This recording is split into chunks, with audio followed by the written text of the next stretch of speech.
I was 12 years old in 1978 when these two characters met for the first time, setting off something of a lifelong action figure obsession. Welcome back to Action Figure Obsession here on the Avian and Loaded channel. I'm your old pal, Avian and Loaded, and this is the Hasbro Marvel Legends Captain Britain, which came in I think it was an Amazon exclusive 3-pack, along with Megan and Kitty Pryde in her sort of jaunty blue jumpsuit look from the comic book Excalibur. It was an Excalibur 3-pack. And although there were a lot of Excalibur comics with Captain Britain, I never really read many of them. I did read, I think, most or all of the legendary Captain Britain run that was written by the great Alan Moore and largely drawn by the great Alan Davis. That was a team that could not be beat if you've ever read their issues of Marvel Man / Miracle Man. Take your pick depending on which side of the pond you're on. But yeah, number 65 of Marvel Team Up. Marvel Team Up in the 1970s was a title in which two superheroes would team up and go on an adventure, usually only for one issue, sometimes for 2 or 3, where the story would kind of carry over from issue to issue, sometimes trading out who Spider-Man was teaming up with.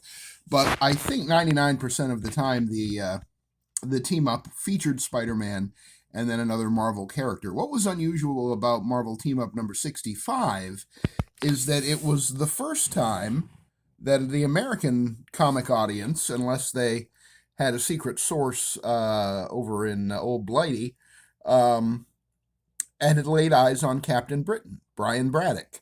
And in Marvel Team Up number 65, Brian Braddock moves to the U.S. and becomes Peter Parker's college roommate, and the issue features them going up against the pinball villain, we'll call him. There has to be a twist. He's got such a supple wrist. Arcade. This is the first time that a Marvel superhero went up against Arcade. This is basically by this issue, Marvel Team Up number 65, was written by Chris Claremont and drawn by John Byrne, the legendary writer and penciler of one of the best runs of Uncanny X-Men in the history of that title. I don't think Terry Austin inked it as he did Byrne's pencils on Uncanny X-Men, but it was still a wonderful issue. As a 12-year-old, it blew my mind that there were superheroes from overseas, from the United Kingdom, in the Marvel Universe. And Captain Britain did not look like this. His costume was somewhat similar to this, but it was a little more ornate. He had the British lion emblazoned on his chest, and he also had kind of a gambit-like head covering that revealed the top of his head, and he had blonde hair, and he was a younger-looking Captain Britain than this one that we see here. Whoa! It's just like the real world in Great Britain right now. This one is a little bit older, a little bit wiser, I think, than the one who was Peter Parker's college roommate briefly in that issue of Marvel Team Up number 65 from 1978. When I was 12, 1978, that was a huge year for me in comics, in my my lifelong journey of reading comics. That era from, I would say roughly around 1977 to 1982 or 83. In that era, I discovered EC comics. I discovered, with Tales from the Crypt and Weird Science and Weird Fantasy and shock suspense stories and crime suspense stories and Two-Fisted Tales and Frontline Combat. My mom wonderfully got me a subscription to the hardcover slipcased editions of those EC comics that were then being published by the Russ Cochran Library. And he issued every single one, and they were shot from the original art. William Gaines, when he was publishing EC Comics in the 50s, had hung on to all of the original artwork. Maybe a page or two was missing that they had to use a photostat or something, but for the most part, those books, they were just flawlessly reproducing some of the greatest comics of all time, that EC Comics library. Published by Russ Cochran, who I believe has now passed on. but I will always be in his debt for bringing me those books, and to my mom for being willing to shell out the about $200 each in 1978, $1979 that those slipcase box sets cost. They were $200 back then. Today, they'd probably easily each one of those sets would probably be anywhere from $800 to $1,200 each in today's money. But she didn't blink an eye. She knew I loved comics, and she knew I was learning, and maybe she had some intuition that they would later have an influence on my career, because certainly comic books did intersect with my career, and led me to a much greater world. But in addition to EC, I discovered that Marvel had UK comics characters, UK comics. There was a whole Marvel Comics office in the UK where they published books that were only read by UK readers, and I had never known that, but Captain Britain kind of slowly revealed that to me, and I learned about Marvel UK, and there was a lot of great stuff that came out of Marvel UK that now is part of just Marvel, the Marvel mythology, you would say. Also in that same time period, roughly 77 to 83, I discovered Fantagraphics and Love and Rockets, and what else would have been around that time? Cerebus, ElfQuest, The First Kingdom, Captain Canuck. Boy, I wish I had a Captain Canuck figure to stand here next to Captain Britain. There was recently a Captain Canuck, the Canadian superhero. There was recently a Captain Canuck action figure released by Loose Collector, but I do not have, at the moment, the $80 to shell out for a Captain Canuck action figure. And it's not quite the costume that I consider to be the traditional Captain Canuck costume. That makes it a little easier for me to give it a pass at this time. But at some point, if I win the lottery or pick up enough bottles and cans on the side of the road, I might invest in that Loose Collector Captain Canuck figure. Yeah, Captain Canuck was another one of those comics I discovered there in the late 70s and the very early 80s. As far as superheroes go, I was really digging, as I say, Claremont, Byrne, and Austin's, and Orzechowski and Wien's Uncanny X-Men. Ross Andrew, I think, was still drawing Amazing Spider-Man, and I think maybe Jerry Conway or Marv Wolfman was writing the book at the time. Those were solid adventure reads every month. Thor's Walt Simonson's Thor, I think, started around 82 or 83. That was a mind-blowingly revelatory comic book for me. Then First Comics came along, and we had American Flag by Howard Chaykin, and E-Man returned. E-Man was one of my favorite comic book superheroes in the 70s when it was published by Charlton Comics, by Nicola Cuddy and the great Joe Staton on the artwork. So when E-Man came back as part of the First Comics lineup, I was pretty much all in on First Comics. Between E-Man and Howard Chaykin's American Flag, they really had me at hello. And sticking with the Marvel stuff just for a second, another character that I was reading at the time, a book that featured some wonderful artwork by Steve Ditko and inked by P. Craig Russell. Steve Ditko, inked by P. Craig Russell, is like a little bit of heaven right here on Earth.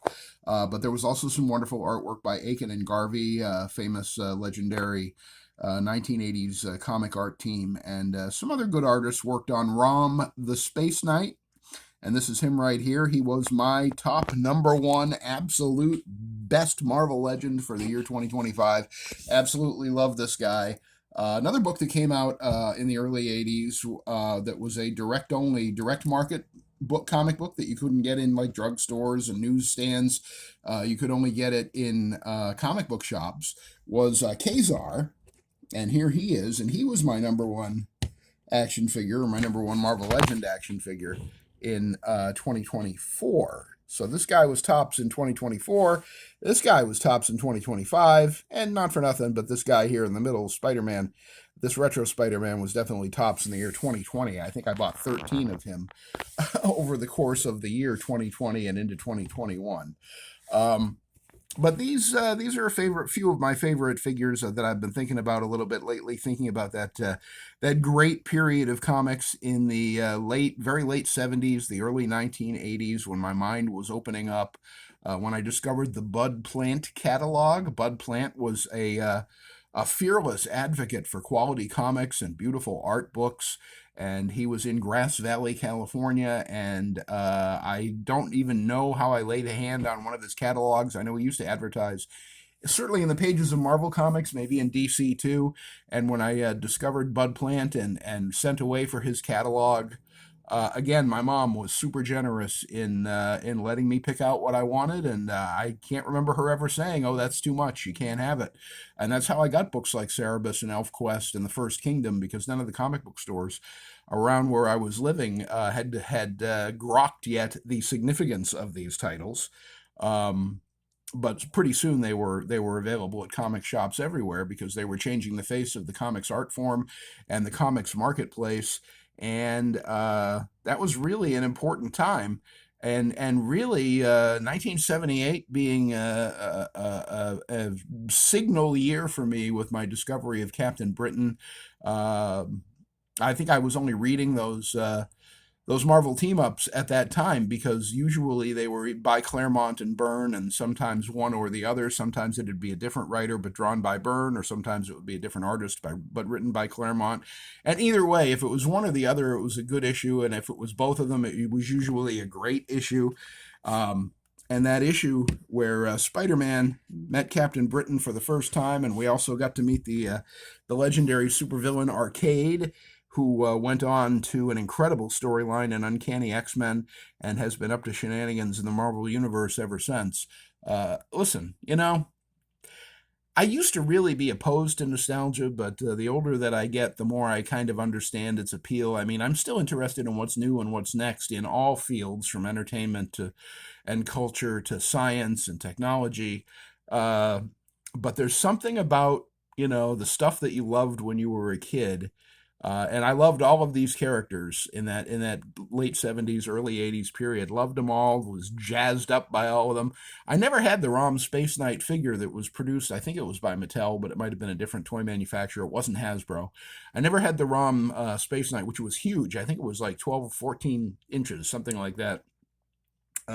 You see it in the background in a lot of Analog Toys videos if you watch the Analog Toys channel here on YouTube.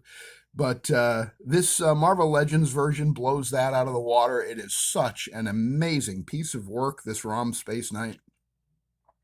And boy, what I wouldn't give to be able to go back in time to around 1980 and just pay Chris Claremont and John Byrne to write an issue of Marvel Team Up about Kazar, Captain Britain, the Amazing Spider-Man, and ROM Space Knight going on an adventure. What would that be like? And maybe we could even throw in Monica Rambeau, Captain Marvel, too, because happen to have her on the work table at the moment as well. My Secret Wars Monica Rambeau. That was a really, really well done figure. The one that came in the 2-pack with the Secret Wars Doctor Doom a few years ago.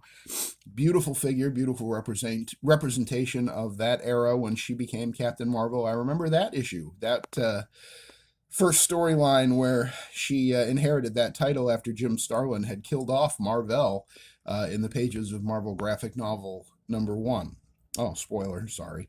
Anyway, I don't know. I was thinking about Captain Britain, and and he got me all nostalgic, and got me to thinking about what was I reading at that time, and why am I still so fascinated by his character and love his design. I would love to have an action figure in Marvel Legends form of that Marvel Team Up #65 look that he had back then with the lion all over his chest. I mean, it was just the coolest costume.